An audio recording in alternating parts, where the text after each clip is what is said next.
اعوذ باللہ من الشیطان الرجیم بسم اللہ الرحمن الرحیم الحمدللہ رب العالمین الصلاۃ والسلام علی محمد وعلی آلہ وسلم۔ انشاءاللہ آج ہم سورہ قصص کے آخری یعنی 9 رکوع کا مطالعہ کریں۔ اس سے پچھلے آیات میں اس بات کا ذکر ہوا تھا کہ قارون کا انجام دیکھ کر وہ لوگ جو ایک دن پہلے اس جیسا ہونے کی تمنا کر رہے تھے ان کی آنکھیں کھل گئیں اور وہ یہ بے اختیار کہہ اٹھے کہ اللہ تعالیٰ اس کا رزق کشادہ کرتا ہے جو اس کے لیے محنت کرتا ہے۔ اس دعا کے ساتھ کہ اللہ تعالیٰ ہم سب کو نبی کریم صلی اللہ علیہ وسلم کے طفیل قرآن کریم کا صحیح مفہوم عطا فرمائیں۔ آئیے مطالعہ قرآن کا آغاز کرتے ہیں۔ سورہ قصص رکوع نمبر 9۔ بسم اللہ الرحمن الرحیم۔ تلک الدار الآخرۃ نجعلها للذین لا یریدون علوا فی الارض ولا فساد۔ یہ دار آخرت ہم ان کو دیتے ہیں جو نہ ارادہ رکھتے ہوں بڑائی کا زمین میں اور نہ فساد کا، اور عاقبت للمتقین، اور عاقبت متقین کے لیے ہے۔ علوان عین لام واسمہ، سرفرازیت، برتری، بلند و بانگ ہو جانا، ایگزالٹیڈنس۔ دار آخرت 2 لفظوں کا مجموعہ ہے۔ الدار دال واو راہ سے بنا، جس سے مراد کسی چیز کا اس طرح سے گردش کرنا ہے کہ وہ گھوم پھر کر اسی جگہ واپس آ جائے جہاں سے چلی تھی۔ اور دوسرا لفظ الآخرہ ہے، اور اس سے مراد موجودہ کے بعد آنے والے مراحل ہیں۔ گویا دار آخرت اگلے جہان میں ملنے والا گھر، یا ہم کہہ سکتے ہیں کہ اگلے جہان میں ملنے والی ٹھہرنے کی جگہ ہے، جہاں پہ ہم نے جو کچھ یہاں پہ بویا ہے وہ ہم کاٹیں گے۔ اس آیت مبارکہ میں کامیاب ہونے والے لوگوں کے لیے دار آخرت کی 2 خوبیاں بیان ہوئی ہیں۔ پہلی بات، وہ اس زمین میں بڑائی کی آرزو نہیں کرتے، یعنی عاجزی اختیار کیے رکھتے ہیں۔ نمبر 2، زمین میں فساد نہیں مچاتے، یعنی وہ اپنی ذات کی بھی اصلاح کرتے ہیں اور مخلوق خدا کی خدمت اور ان کی بہتری کے کام کرتے ہیں۔ ایسے متقین کا انجام خوشگوار ہوتا ہے۔ من جاء بالحسنۃ فلہ خیر منہا، جو کوئی آتا ہے اچھائیوں کے ساتھ تو اس کے لیے بہتر اس سے۔ ومن جاء بالسیئۃ فلا یجزی الذین عملوا السیئات الا ما كانوا یعملون، اور جو کوئی آتا ہے برائیوں کے ساتھ تو نہ جزا ملے جنہوں نے برائیاں کی مگر جو عمل وہ کرتے تھے۔ بالحسنہ، ہا سین نون سے بنا، نیکیوں عمدگی کے ساتھ۔ بالسیئہ، سین واو الف سے بنا، برائیوں یا نقصان رسیدہ کے ساتھ، ایونز۔ حسنہ اور سیئہ ایک دوسرے کے مخالف لفظ ہیں۔ جیسے حسن کارکردگی پہ انعام ملتا ہے تو اسی طرح بری کارکردگی پہ سزا ملتی ہے۔ یعنی اگر اعمال میں تعمیر ہے تو اعمال یہاں بھی اور آخرت میں بھی اچھائی کا سبب ہے، اور اگر اعمال میں تخریب ہے تو وہ اس دنیا میں بھی اور آخرت کی دنیا میں بھی سزا ہے۔ بالحسنہ کا مفہوم اعمال کا قرآن کریم اور سنت نبی صلی اللہ علیہ وآلہ وسلم کے مطابق ہونا ہے۔ سورہ انعام آیت نمبر 160 میں بھی یہی دونوں الفاظ استعمال ہوئے ہیں۔ ارشاد ہے، جو کوئی آیا اچھائی کے ساتھ تو اس کے لیے 10 اسی کی مثل، اور جو کوئی آیا برائی کے ساتھ تو اس کی جزا اسی کی مثل۔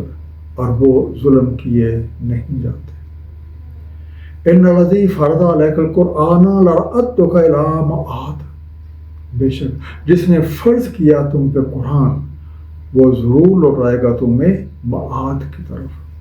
قل ربی اعلم من جاء بالہدی ومن هو فی ضلال مبین، کہہ دے میرے رب کو خوب علم ہے جو آیا ہے ہدایت کے ساتھ اور جو کھلی گمراہی میں ہے۔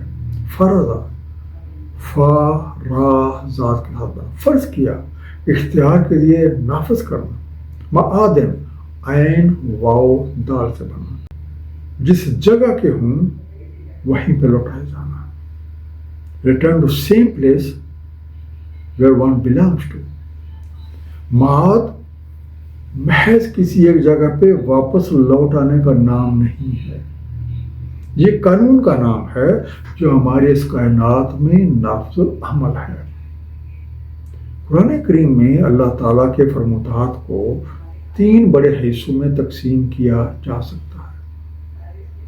سب سے پہلا حصہ معاشرتی قواعد و ضوابط ہیں جنہیں عام طور پہ شریعت کہا جاتا ہے۔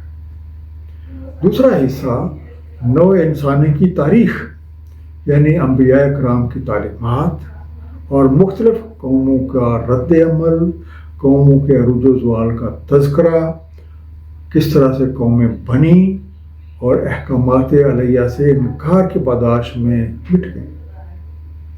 اور تیسرا حصہ معاد ہے، یعنی انسان کیوں مر جاتا ہے، مرنے کے بعد کی زندگی کی حقیقت کیا ہے، زمان و مکان کی نفی کس طرح سے ممکن ہے، موت کے بعد کی زندگی کیا ہے، آدمی مرنے کے بعد کہاں جاتا ہے، وہاں کی بود و باش کی کیا قدریں ہیں، وہاں پہ انسان کیا کھاتا ہے، کس طرح گفتگو کرتا ہے، یہ سب باتیں قرآن کریم میں معاد کے عنوان کے تحت بیان کی گئی ہیں۔ اور یہ آیت اس حقیقت پر بھی روشنی ڈالتی ہے کہ قرآن کریم ہم پہ فرض کیا گیا ہے تاکہ ہمیں معاد سمجھ آ جائے اور ہم اپنی زندگیوں کو اللہ تعالیٰ اور اس کے حبیب نبی پاک صلی اللہ علیہ وآلہ وسلم کی سنت مبارکہ کے مطابق ڈھال لیں۔ وما كنت ترجو ان يلقى اليك الكتاب الا رحمة من ربك، اور نہ تھی تمہیں امید کہ القا کی جائے گی تمہاری طرف الکتاب مگر رحمت سے تمہارے رب کی۔ فلا تکونن ظہیرا للکافرین، سو نہ تم ہو جانا پشت پناہ کافروں کا۔ ترجو را جیم واو سے بنا، تم توقع رکھتے ہو، ہوپ فار۔ الکتاب القا کیے جانے سے مراد الکتاب کا کھل جانا یعنی اچھی طرح سمجھ آ جانا ہے، اور یہ رب کریم کی رحمت سے ہی کھلتی ہے، اور جس پر یہ کرم نوازی ہو جائے تو اس پہ لازم ہے کہ کفر سے دور رہے۔ بقول علامہ اقبال، لوح بھی تو قلم بھی تو تیرا وجود الکتاب، گنبد آئینہ رنگ تیرے محیط میں ہوا۔ ولا یصدنک عن آیت اللہ بعد اذ انزلت الیک، اور نہ روک پائے تمہیں اللہ تعالیٰ کی نشانیوں سے بعد اس کے کہ وہ نازل ہو چکی تمہاری طرف۔ وَادْعُ إِلَىٰ رَبِّكَ وَلَا تَكُونَنَّ مِنَ الْمُشْرِكِينَ، اور بلائیے اپنے رب کی طرف اور نہ تم ہونا مشرکین سے۔ یصدنہ کا صاد دال دال سے بنا، تمہیں باز رکھ پائے، ہنڈر یو۔ الکتاب کے کھل جانے سے اللہ تعالیٰ کی نشانیاں اور ان میں پوشیدہ حکمتیں سمجھ میں آنے لگ جاتی ہیں۔ جس کسی پر یہ کرم نوازی ہو جاتی ہے تو اس کی ذمہ داری ہے کہ اپنی ذات کو سنوارنے کے ساتھ ساتھ دوسروں کو بھی رب کریم کی طرف بلائے، ہر طرح کے شرک سے بچے اور اپنی توجہ صرف اور صرف اللہ تعالیٰ کی طرف رکھے۔ وَلَا تَدْعُ مَعَ اللَّهِ إِلَٰهًا آخر، اور نہ پکارنا اللہ تعالیٰ کے ساتھ کسی اور الہ کو۔ لا الہ الا ہو، کل شیء خالق الا وجہہ، نہیں ہے کوئی الہ مگر وہی، ہر شے کو ہلاکت ہے سوائے اس کی وجہوں کے، لہ الحکم والیہ ترجعون، اسی کے لیے فرمان روائی اور اسی کی طرف تم لوٹائے جاتے ہو۔ وجہ واو جیم ہا سے بنا، اس کے خد و خال، چہرہ، ذات کی توجہ یا رخ۔ سورہ قصص کی یہ آخری آیت گویا پوری سورہ کا خلاصہ ہے۔ مختلف اقوام کے احوال اور ان کے انجام سے یہ بات واضح ہو جاتی ہے کہ حقیقت میں کوئی تغیر یا تبدل نہیں ہوتا، جبکہ دنیا کی ہر شے کو فنا ہے، صرف اور صرف خالق اور مالک حقیقی کو بقا ہے۔ سورہ رحمان آیت نمبر 26 اور 27 میں ارشاد ہے، ہر کوئی جو اس پہ ہے فانی ہے، اور بقا ہے تیرے رب کی وجہوں کو، صاحب جلال و اکرام ہے۔ حقیقت یہی ہے کہ یہاں سب کچھ اللہ تعالیٰ کا ہے، اور ہم سب کو اسی کی طرف لوٹنا ہے، اسی کی تعریف، شکر گزاری اور بندگی ہے۔ سب کچھ اسی کی بدولت ہے، نہ کچھ جیسا ہے نہ ہو سکتا ہے۔ جو راستہ اس کی طرف جاتا ہے وہ ٹھیک ہے، جو راستہ اس کی طرف نہیں جاتا وہ غلط ہے، دھوکہ ہے اور فریب ہے۔ سورہ قصص کے آخری یعنی 9 رکوع کا خلاصہ، دنیا میں سرکشی اور فساد کے برخلاف تسلیم و رضا کا راستہ اختیار کرنا آخرت میں اچھے انجام کا باعث بنتا ہے۔ آخرت کا سکہ اعمال ہیں، اچھے اعمال خیر اور برے اعمال تکلیف کا باعث بن جاتے ہیں۔ اللہ تعالیٰ کے پیغمبروں کے ذمے محض پیغام حق کو اللہ تعالیٰ کے بندوں کے پاس پہنچا دینا ہے، اسے قبول کرنے یا نہ کرنے کا اختیار ہر کسی کے پاس ہے۔ ہدایت یافتگان اپنی محنت اور لگن سے صراط مستقیم پہ چلتے ہوئے اپنی منزل پا لیتے ہیں، جبکہ راہ گم کرتا بھٹکتے ہی رہ جاتے ہیں۔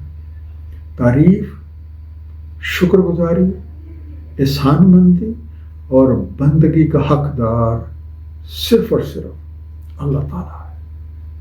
وہی اس کائنات کی حقیقت ہے اور ہر چیز کا وجود اسی کی وجہ سے، اور حقیقت میں تغیر نہیں ہوتا۔ اللہ تعالیٰ کی رضا میں ہی بقا ہے۔ اللہ تعالیٰ ہم سب کو قرآن کریم کو صحیح طور پہ سمجھنے، اس پہ نبی کریم صلی اللہ علیہ وسلم کی سنت مبارکہ کے مطابق عمل کرنے کی توفیق عنایت فرمائے۔ صدق اللہ العلی العظیم، صلی اللہ تعالی علی حبیبہ محمد و آلہ وسلم۔